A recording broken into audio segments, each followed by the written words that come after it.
Good morning. I hope you're all well. We all know the words. I know you're old. It's not cool, but we know the words.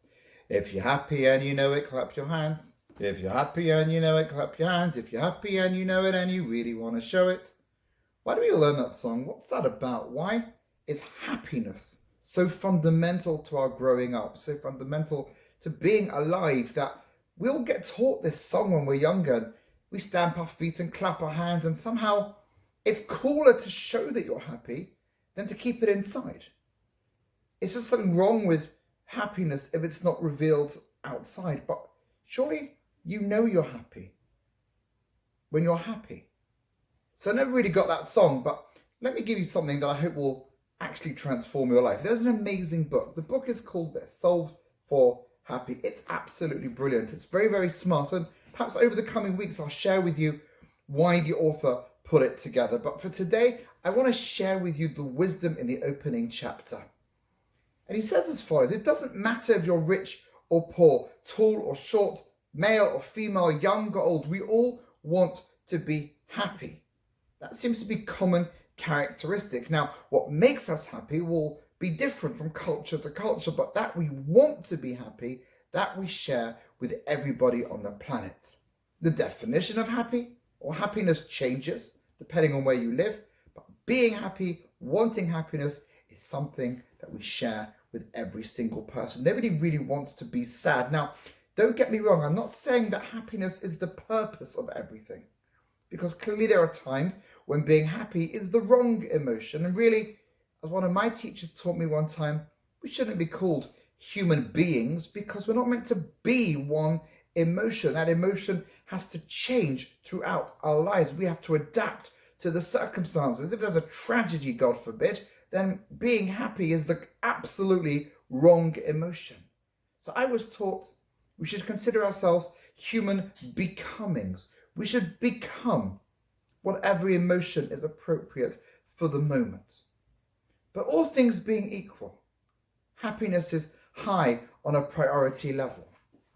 Happiness, our author writes, is that glorious feeling when everything seems right, when all of life's twists and turns and jagged edges seem to fit together perfectly. It's that moment we yearn and we long for, and we spend so much of our time searching somewhere outside of ourselves. We know perhaps we are not happy, and happiness is some destination that if we just got on the right road, we would be able to find it.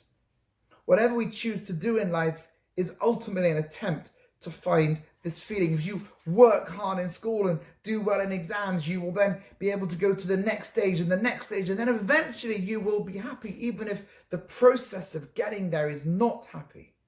But you want to keep trying because then you will be happy. We've all heard that type of conversation. You need to do this in order to get that later.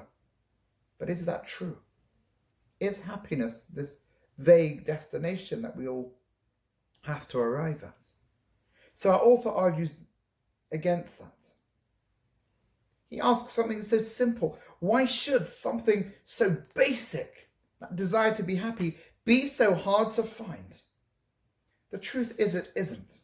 We're just looking for it in the wrong place. We think of happiness as a destination when in fact it's where we began.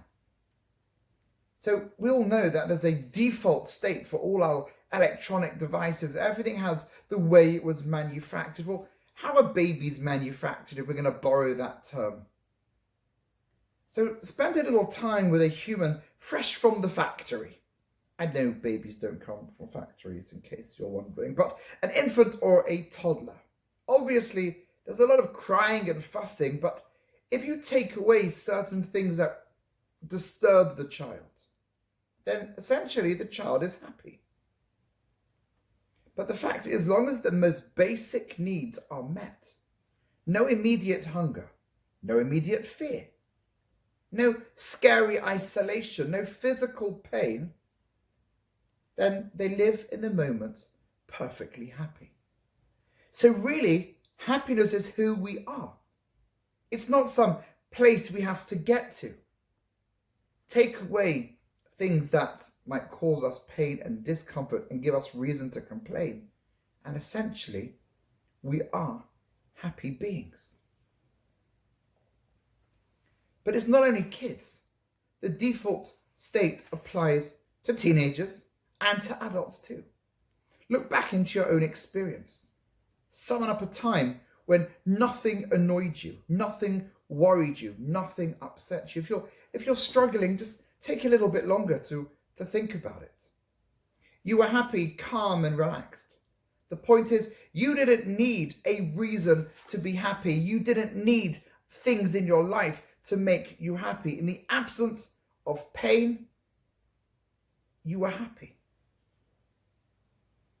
All you needed was no reason to be unhappy, which is another way of saying happiness is the absence of unhappiness. It's our resting state when nothing clouds the picture or causes interference. Happiness is your default state. So if you're happy and you know it, it was really a ridiculous piece of childhood memory and songs, because our default state is happiness. And why would you want to sing a song if you're in pain or there's unhappiness? You wouldn't. So think about it like this. You don't need to find happiness outside of you. You don't need to go searching for things to bring into your life to create that state of being. We need to make sure there's no pain and suffering on a basic level. And then, at that point, there should be happiness. But it's obviously more complicated because that's page 19 and this book goes on for 340 plus pages. So there's more to it, and over the next few weeks, hopefully we'll have the opportunity to consider these ideas. When you've considered them, don't stop clapping, because then you'll know you're happy. Have a great day.